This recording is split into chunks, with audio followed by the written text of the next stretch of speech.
Hello, everybody, and welcome to the Mainstream Indie Music channel.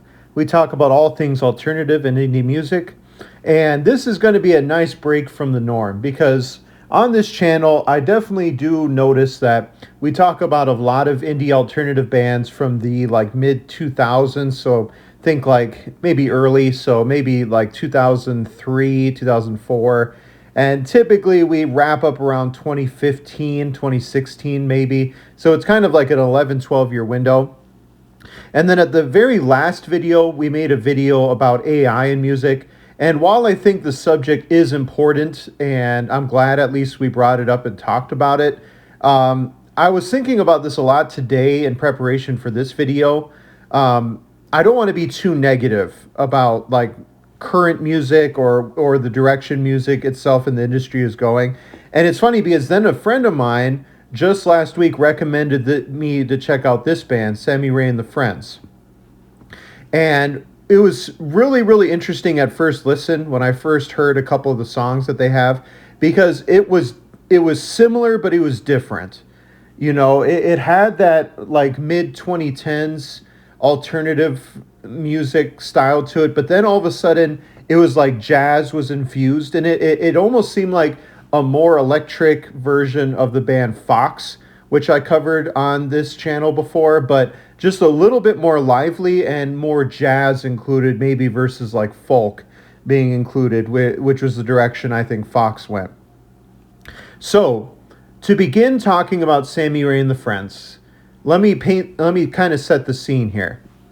It's no question that whenever somebody wants to make music, they want to be with people typically, right? You know, I mean, yeah, you do have your odd ones in every once in a while that kind of just go it alone. Think of Bon Iver, what was the other ones? And so on. Sorry, I'm kind of just drawing a blank, but typically, the main girl of Monsters and Men. But typically, you want to have a group included, right? So picture Sammy Ray. She's living in New York City. She is frequently attending jazz clubs, getting residencies in smaller jazz clubs, and she's performing well, but she feels alone. You know, I'm sure she had a lot of friends at the time, but not in the music industry. And she really, really thought she had the talent to make it.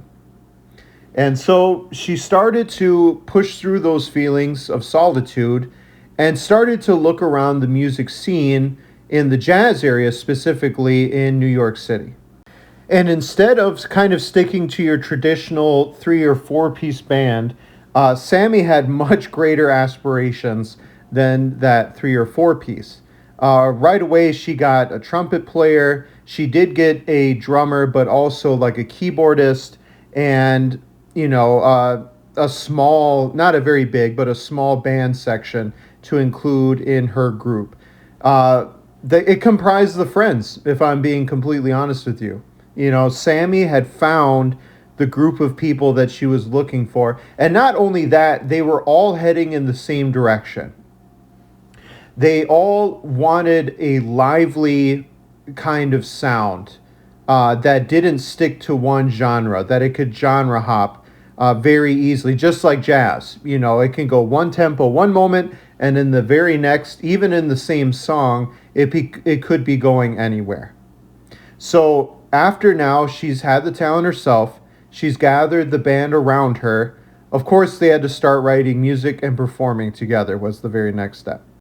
And so they decided to make music, but they weren't quite ready yet to make on a full release at the moment. It's almost like they wanted the party to keep on going versus maybe sitting down and going the traditional route of just, making records, releasing them, touring, so on and so forth. The kind of the same old formula that many bands before them have done. They decided to keep improving on their live shows. And that's exactly what they did. And they were rewarded with it, to be honest. They sold out multiple back-to-back shows in New York City. They started to expand to other cities along the East Coast.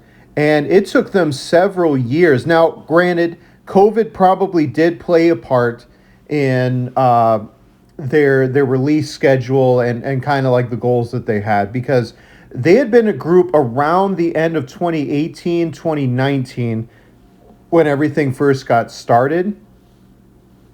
And of course, we know in 2020, everything practically changed overnight. So definitely that does play a factor in the band's growth.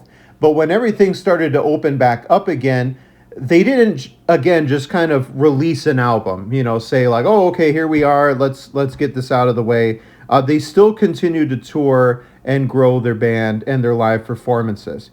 It's really interesting because when you listen to their record, and if you watch or have been to any of their live shows, they blend so many different genres together. Sammy just wants them to just perform music, because you could blend jazz, soul, funk, rock and roll, alternative all together into one, and that's pretty much them as a group. So they're all over the map musically, and she kind of just wants to keep it that way. They have a lot of, I almost think of OK Go when it comes to their live performances, because I've read in doing research that they do a lot of like audience participation. It's almost like a musical act. Like, yes, they do perform their songs and their hits, but it's kind of like a back and forth with the audience, that they kind of want the audience to be involved in the night's performances as well. So really cool, kind of like out of the box way of thinking versus like your standard concert performance. Now, they have had many singles since they first started their group in 2018. In fact, they had an EP collection all the way back in 2018, but then they just simply released singles along the way. It wasn't until 2024 that they released their very first full-length album, and then in 2025, they made an entire covers album, which is their newest release that they have done. So really, this band is just getting started. Earlier this year, in fact, they headlined a festival in which they got an evening slot, and at that festival, Ringo Starr performed, and they got to share the stage with him. So really, the question isn't so much what have they done in the past, but it's going to be more of a question of where is this band going in the future? Because again, this is kind of a different approach for our channel. We typically do a lot of history reviews, and the bands are kind of on their way out. But this is one where this is a fresh new band with really the future ahead of them. Hopefully they can keep the energy going, keep doing what they're doing now, and who knows where this band is going to end up. I want to turn it over to you guys now. What do you guys think of Sammy and the Friends, and where do you think they're going to go? I'll talk to you and see you next week.